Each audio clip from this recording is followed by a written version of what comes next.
ఇంటికి రాడు, వచ్చినా సంతోషంగా ఉండలేడు. అందుకే నేనే ఆయన దగ్గరికి వెళ్ళాలనుకుంటున్నాను.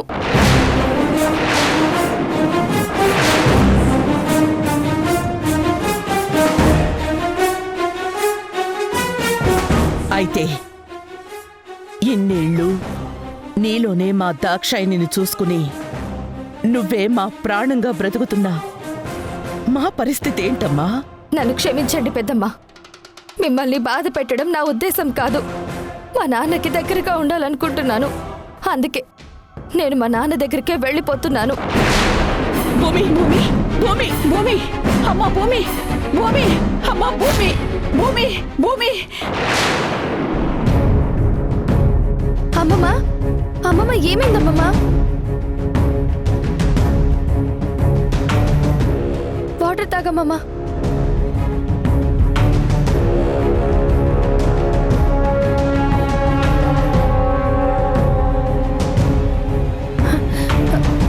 ఏమైందమ్మమ్మ? ఏదైనా పీడకలు వచ్చిందా? భూమి, నువ్వెక్కడికి వెళ్ళలేదుగా, నన్ను వదిలి ఎక్కడికి వెళ్ళవు కదా. అమ్మమ్మ, ఏమైంది నీకు? నేను వదిలిపెట్టి నేనెక్కడికి వెళ్తాను? మనసులో ఏ భయం పెట్టుకోకుండా పడుకో. పడుకో.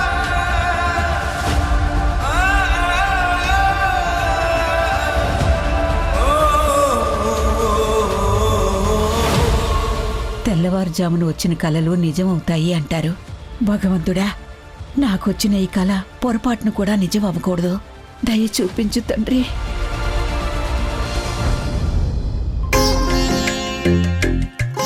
మామిడి తొట్టెలకు తీసుకొచ్చి జామకాయల పాట పాడతావేంటి?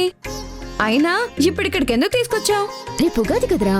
అవును, రేపు ఉగాది పచ్చడి చేసుకోవాలి కదా. కోవాలి.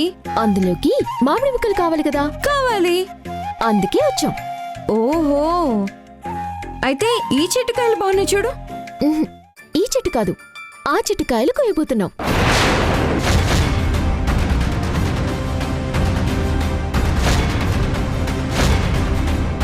నీకు కొంచెమైనా బుద్ధుందా జానకి? అదేంట్రా పుసుక్కునంత మాట అనేసావు? మరి లేకపోతే ఏంటి? ఒకసారి ఆ బోర్డు మీద ఏముందో చదువు.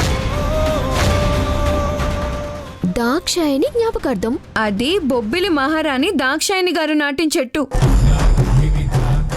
దాని పళ్ళు ఎవరు కోయకూడదు. మర్చిపోయావా? మర్చిపోయింది నేను కాదురా, ఈ ఊరి జనం. దాక్షాయణి గారంటే మంచికి మారుపేరు. ఆ ధర్మరాజే మళ్లీ జన్మెత్తి ఆడవారిలా పుడితే తనే దాక్షాయణి అనేవారంట.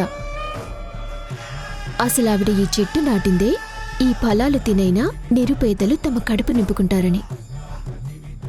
అంత గొప్ప సంకల్పంతో పెంచిన ఈ చెట్టుని ఇలా సంఖ్యలు వేసుంచడమేంట్రా? పిచ్చి కాకపోతే. ఈ ఊర్లో తిరిగే గాలి ఆవిడ కూడా పీల్చిందిరా. అలాగని మనం పీల్చకుండా ఉంటే ఊపిరాడక చేస్తాం. అది కాదు జానకి. బుజ్జి, ఈ జానకి ఒక్కసారి చెప్తే 100 సార్లు చెప్పినట్టే. ముందు వచ్చిన పని కానిద్దాం.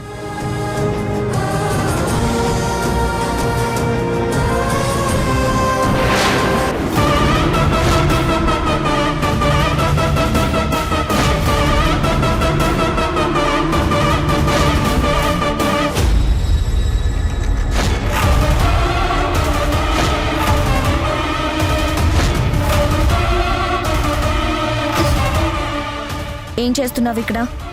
ఒరే బుజ్జి, నువ్వు నేరుగా టౌన్కి వెళ్ళి సెంటర్లో డాక్టర్ చూపేశ్వరరావు అని ఒక కంటి డాక్టర్ ఉంటాడు. ఆయన అపాయింట్మెంట్ తీసుకోరా. దేనికి జానకి?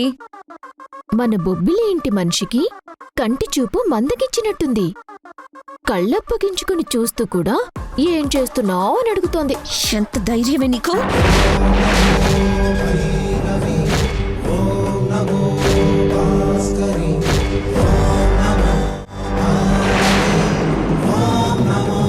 నువ్వు తిడతానంటే కళ్ళు దించుకోటానికి, కొడతానంటే తల దించుకోటానికి. నేనేమి నీ ఇంటి పని మనిషిని కాదు, నీ కాలి కింద బతికే బానిసని కాదు. మా తోటలో దొంగతనానికొచ్చి నాకే ఎదురు చెప్తావా? హలో, నేనేమి దొంగతనానికి రాలేదు.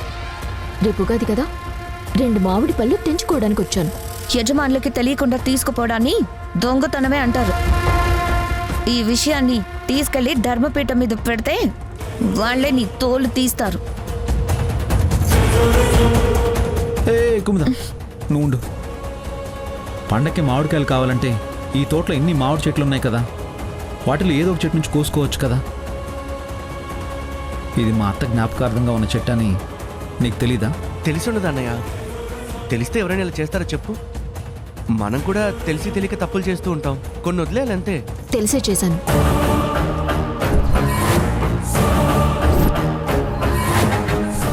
చూసావా దీని పొగరు? మొన్న నిన్ను బురదలోకి తోసిందన్నప్పుడే దీని అంతు తేలుస్తానని అన్నాను. నువ్వే ఫోన్లే పాపం అని అన్నావు. ఇదిగో చూడండి, నేను ఆ రోజు చేసింది తప్పు కాదు, ఈ రోజు చేసేది కూడా తప్పు కాదు. ఈ తోట మీద అయ్యుండొచ్చు, కానీ ఇది మాత్రం దాక్షాయణమ్మ గారిది, అంటే ఊరిది. ఈ చెట్టు మీద ఊరందరికీ అధికారం ఉంది, అందుకే కోసుకుందామనుకున్నాను. చూడు, నువ్వెంత కప్పిపుచ్చుకోవాలని చూసినా నువ్వు చేసింది తప్పే. జస్ట్ సారీ చెప్పి వెళ్ళిపో. నేను చెప్పను. దీని సంగతి ఇలా కాదు. ఇప్పుడే ధర్మపీఠం దగ్గర పంచాయతీ పెట్టిస్తా. కుముదా, నేను మాట్లాడుతున్నాను కదా. మనం బొబ్బిలి వారసులం. ఇలా మామిడికాయలు కోసింది, మామిడి ఆకులు తెంపిందని సిల్లి సిల్లి విషయాలకు పంచాయతీ పెడితే పోయేది మన పరువే. అవునవును, మన పరువే పోతుంది. అయ్యిందేదో అయ్యింది, తను ఇంకా కాయలు కోయలేదు కదా, ఈసారికి వదిలేద్దాం. అవునవును, వదిలేద్దాం. సరే, మీ ఇష్టం. కానీ ఇంకోసారి ఇలాంటి పిచ్చి పిచ్చి వేషాలు వేసిందనుకో, నేను మాత్రం అస్సలు ఊరుకోను.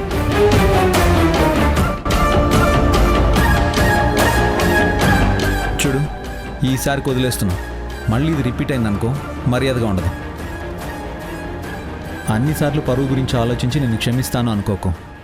మాదే కాదు, మీ కుటుంబానికి కూడా పరువే. కాస్త చూసి బిహేవ్ చేయి. పదజానికి పదరా.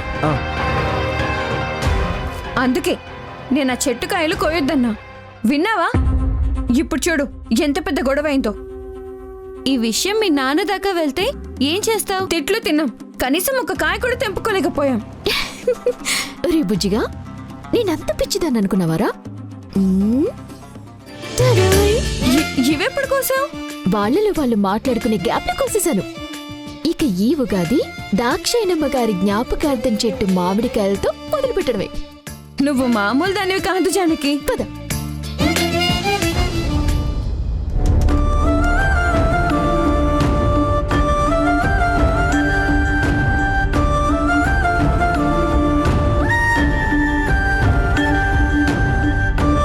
కుముదా, మీ అమ్మమ్మ ఏంటి అంత తీక్షణంగా ఆలోచిస్తుంది?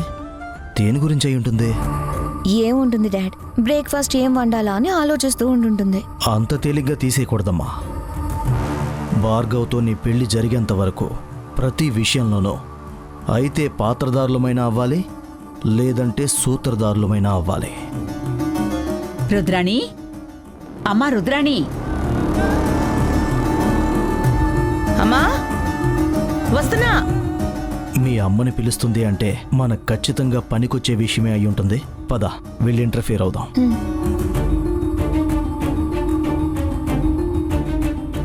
ఏమైంది అత్తయ్య? ఏదైనా సమస్య? అమ్మా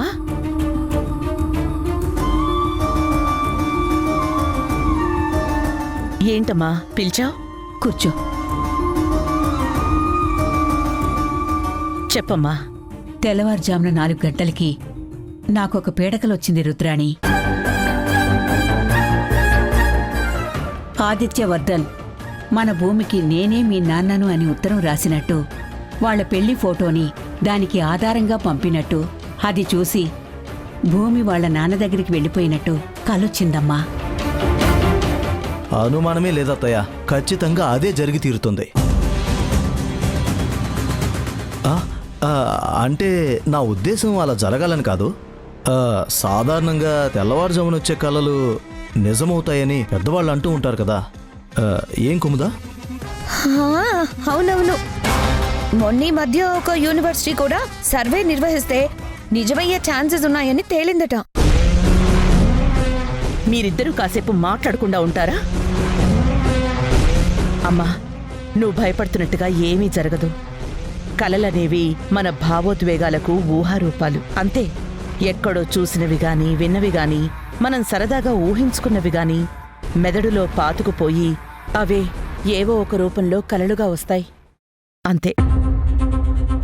నువ్వు చెప్పింది నిజమే కాని ఆదిత్యవర్ధన్ తన కూతుర్ని ఎలాగైనా తీసుకుపోతానని పంతం పట్టుకుని కూర్చున్నాడు కదా. అది సంగతి. మొన్న ఆదిత్యవర్ధన్ గుళ్ళో కనిపించినప్పటినుంచి ఎక్కడ అతను మన భూమిని మన దగ్గర నుంచి తీసుకుపోతాడా అని అనుక్షణం భయపడుతూ ఉన్నాం. ఆ భయం వల్లే ఇలాంటి కలొచ్చింది. అయినా మనం ఇంతమంది భూమికి అండగా ఉండగా ఆ ఆదిత్యవర్ధన్ ఏం చేయగలడు? అమ్మా, నువ్వు నిశ్చింతగా ఉండు. రుద్రాణి, కీడించి మేలంచమన్నారు కదా. ఒకవేళ ఆ అత్తయ్య గారికి వచ్చిన కళ నిజమయ్యి ఆ ఆదిత్యవర్ధన్ మన భూమిని తీసుకెళ్ళిపోయాడే అనుకో. అవుతుందని కాదు, ఒకవేళ అయ్యిందే అనుకో, అప్పుడేంటి పరిస్థితి? భూమి సంగతి వదిలేసి భార్గవ్కి వేరే అమ్మాయినిచ్చి పెళ్లి చేస్తావా?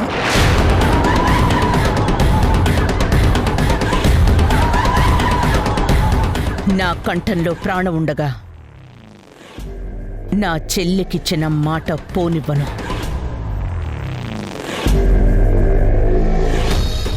ఏది ఏమైనా నా చెల్లెలు కూతురే ఈ ఇంటి కోడలవుతుంది. ఇది తథ్యం.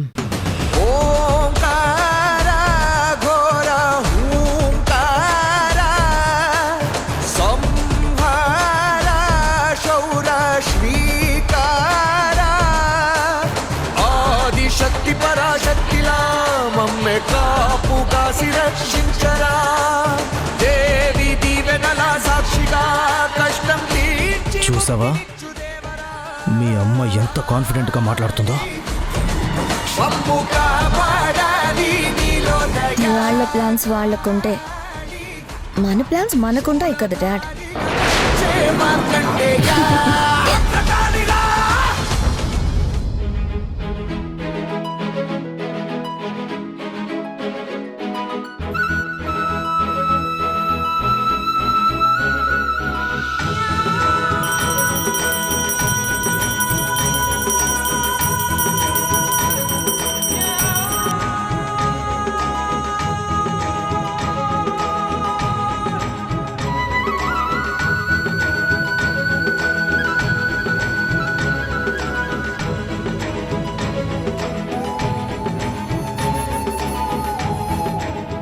ఇదిగో బాబు ప్రసాదం.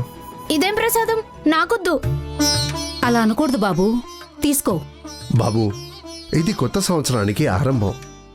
నీకు అర్థమయ్యేలా చెప్పాలి అంటే న్యూ ఇయర్ అన్నట్టు. న్యూ ఇయర్ అయిపోయిందిగా. అది ఆంగ్ల సంవత్సరం. ఇది మన పండుగ, మన వేడుక. అంటే ఏయ్ విసిగించకు. లేదమ్మా, కొత్త తరానికి మన భాష విశిష్టత, మన సంస్కృతి గొప్పతనం చెప్పాల్సిన బాధ్యత మనదే.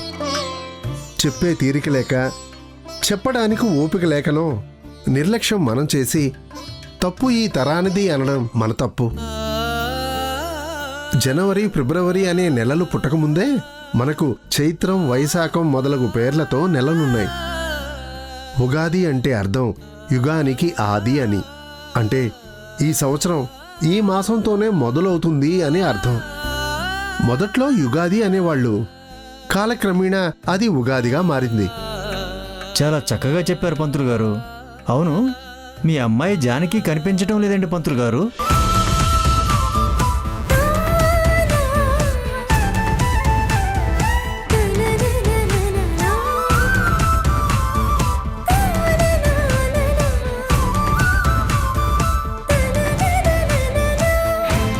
నాన్నా, అదిగో మాటల్లోనే మీ అమ్మాయి వచ్చింది పంతులు గారు.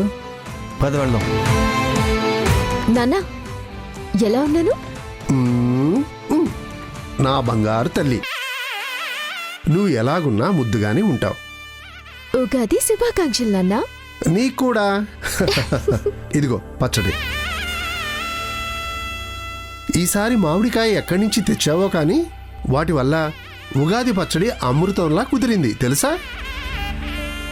సరే, నువ్వు గుళ్ళోనే ఉండు, నేను రుద్రాణి గారి ఇంటికి వెళ్ళి ఉగాది పచ్చడి ఇచ్చి వస్తాను. సరే.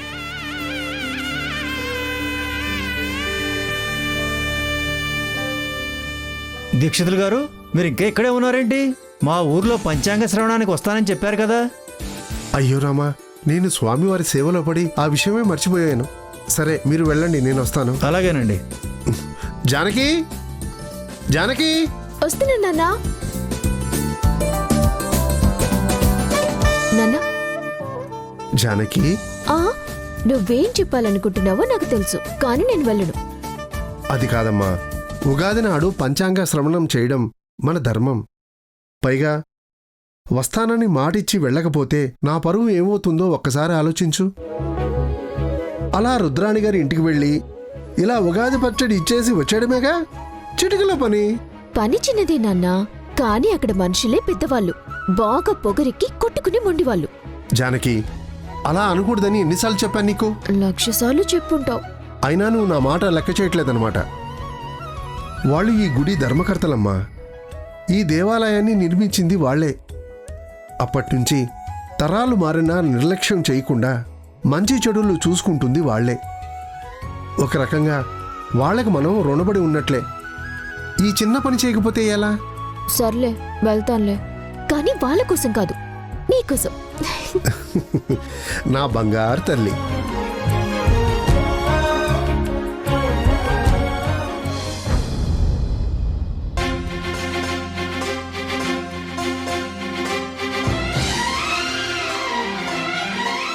రంగయ్య లక్ష్మి ఎక్కడున్నారో ఏంటో.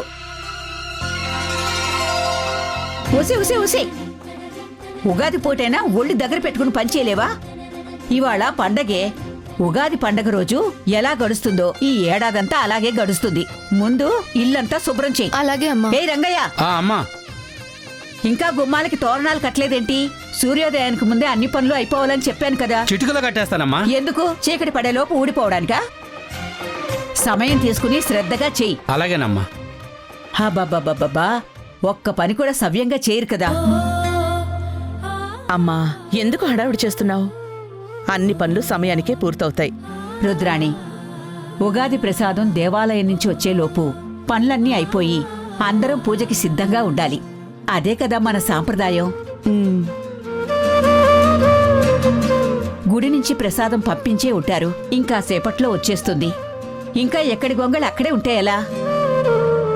అత్తయ్య గారు, మీ చేదస్తం కాకపోతే కాస్త ఆలస్యమైతే కొంపలేమన్నా మునిగిపోతాయా?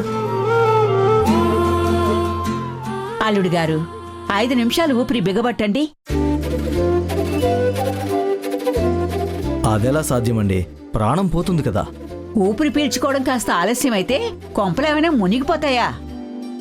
మీరన్నమాటే కదండి. రుద్రాణి, అభి ఏడి కనిపించలేదు. ఇంకా వాడు నిద్ర లేచాడా లేదా? అయ్యగారికి ఇప్పుడెక్కడ తెల్లారుతుంది? గడియారంలో ముళ్ళు 10 మీదకి వెళ్లాల్సిందే. అభి అల్లరివాడే గాని పద్ధతి లేనివాడు కాదులే కుముదా.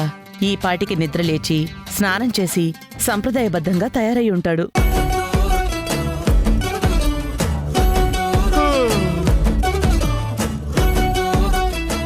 Bed coffee. ఏ రంగయ్య, రంగయ్య కాఫీ. ఏంట్రా ఈ వాలకం? తెలుసు, రిమైండర్ వచ్చింది. కర్మ కర్మ. పండగలు పబ్బాలు కూడా ఫోను గుర్తు చేస్తేనే గాని గుర్తుండని రోజులు వచ్చాయి. ఇదిగో బాబు కాఫీ. రంగయ్య, ఏం చెప్పాను నీకు? పూజ అయ్యే వరకు పచ్చి మంచినీళ్ళు కూడా ముట్టొద్దని చెప్పారమ్మా. మరి కాఫీ ఎందుకు ఇస్తున్నావు? అది కాదమ్మా. కుదరదంటే కుదరదు. మిగతా రోజుల్లో మీరెలా ఉన్నా నాకు అభ్యంతరం లేదు. పండగ పూట మాత్రం నేను చెప్పినట్టు వినాల్సిందే, సాంప్రదాయం పాటించాల్సిందే. వెళ్ళు, వెళ్ళి తలంటి స్నానం చేసి పట్టుబట్టలు కట్టుకోపో. పట్టుబట్టలా? ఓ, అంటే భీమవరం బుల్లోడ్ స్టైలా? అదే అదే. అయితే చూస్తూ ఉండు, ట్రెడిషనల్ స్టైల్లో ట్రెండ్ సెట్ చేస్తా. వస్తా.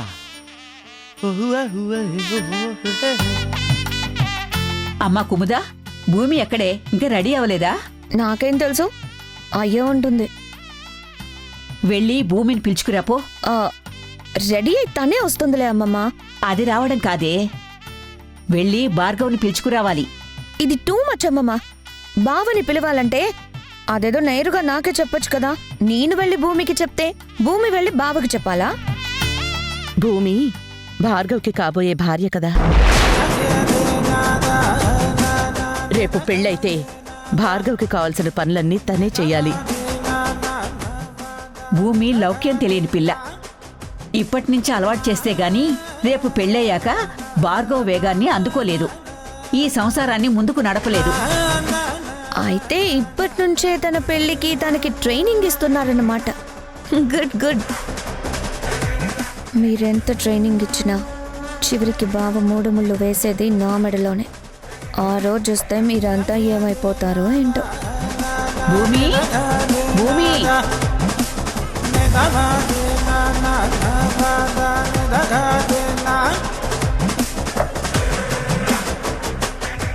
బావా కూర్చో కూర్చో. కూర్చో. అరే కూర్చో భార్గవ్. కుముదా, ఏం చేస్తున్నావు నువ్వు? బావకి తలంటూ పోద్దామని. నువ్వు తలంటు పోయడం ఏంటి? ఎవరు నేర్పుతున్నారు నీకు ఈ పిచ్చి పిచ్చి అలవాట్లన్నీ? తప్పేముంది రుద్రాణి, తను భార్గవ్కి మరదలే కదా.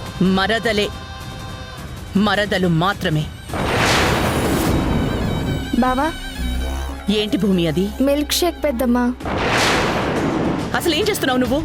పూజ అయిపోయేంత వరకు పచ్చి మంచి నీళ్లు కూడా ముట్టకూడదు. ఆ విషయం అమ్మ ఎన్నిసార్లు చెప్పింది, అయినా కూడా అదే చేస్తావేంటి? నువ్వు ఈ ఇంటికి కాబోయే కోడలివి.